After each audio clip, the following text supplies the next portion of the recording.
நடிகர் விஜய் மாநாடுன்ற நிர்வாகிகள் கூட்டம் வேலூரில் நடத்தினார். அதில் ஒரு மாட்டை எப்படி அடக்கணும், அது மிகப்பெரிய ஆக்ரோஷமாக இருக்கிற காளையை எப்படி அடக்குவது அப்படின்னு ஒரு கருத்து சொல்லியிருந்தார். அது ரொம்ப ஆக்ரோஷமாக கிட்ட வரும்போது எல்லாரும் பயந்து ஓடும் போது இவர் ஸ்டைலாக போய் கெத்தாக போய் பாக்கெட்லேருந்து 2 புல் எடுத்து கொடுத்தாராம். அந்த புல்லை சாப்பிட்டு ஓடி போயிடுச்சான். இது ரொம்ப ரொம்ப முரணானது. ஏன்னா நான் மாடு மேய்ச்சிருக்கேன், எனக்கு நல்லா தெரியும்.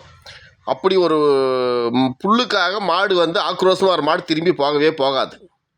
அது உண்மையிலே போகாது, எனக்கு தெரியும். ஓடி வர மஞ்ச விரட்டு காளையாக இருக்கட்டும், ஜல்லிக்கட்டு காளையாக இருக்கட்டும், அப்படி புல் கொடுத்தலாம் நிறுத்தாட்ட முடியாது. ஏன்னா அது அவ்வளோ டென்ஷனாக இருக்கும், அவ்வளோ பதட்டமாக இருக்கும். அது பதட்டமாக இருக்கிறதுல அது புல்லை பார்க்காது. எவ்வளவோ பேசலாம் நீங்கள்.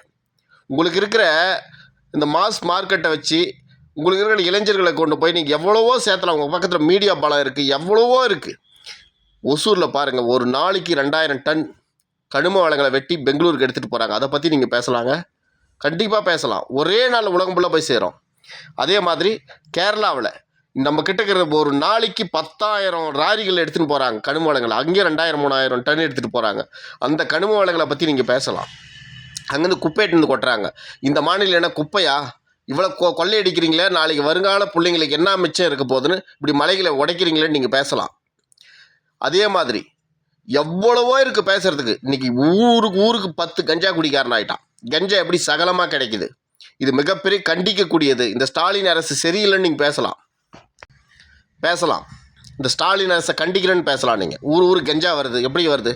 பெண்கள் பாதுகாப்பாக போக முடியல, பல பிரச்சனைகள் இருக்குது, எவ்வளவோ இருக்குங்க. நீங்கள் பேசலாங்க, உங்களுக்கு இருக்கிற மாஸ் மார்க்கெட்டுக்கு பேசலாங்க. நீங்கள் அதெல்லாம் பேச மாட்டேங்க, கவர்ச்சியாக பேசுகிறீங்க.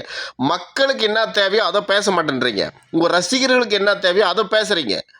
இந்த ரசிகர் மனப்பான்மையிலே இருக்காதீங்க, தயவு செஞ்சு அதுலேருந்து வெளியே வாங்க. உங்களை அதை தான் சொல்லினுக்கிறோம். உங்கள் கொள்கை கோட்பாடுகளை மிக தெளிவாக வைங்க. நான் வந்தால் இந்த புரட்சி செய்வேன், அரசியல் மாற்றங்களை இதை செய்வேன், விவசாயத்தை முதல் மாநிலமாக கொண்டு வருவேன், படித்தவன் படிக்காதவனுக்கு எல்லாருக்கும் வேலை, சீமான் மாதிரி சொல்லுங்களேன். ஏன் நீங்கள் சொன்னால் எவ்வளோ போய் சேருமே. ஆடு மாடு மேய்க்கிறது அசிங்கம் இல்லைங்க. டென்மார்க்கு எவ்வளோ பெரிய பெரிய நாடுகள் கரும்பு வச்சு வளங்களை இப்போ வச்சுருக்கு, ஒரு மாட்டை வச்சு வளம் வச்சுருக்கு, கடல் வளங்களை மட்டும் வச்சுருக்கு. ஏன் எல்லா வளங்கள் இருக்கிற நம்ம நாட்டில் இந்த வளங்களெல்லாம் பெருக்குவேன். ஆடு மாடுகளை பெருக்குவேன், பால் உற்பத்தியை பெருக்குவேன், விவசாயத்தை பெருக்குவேன்.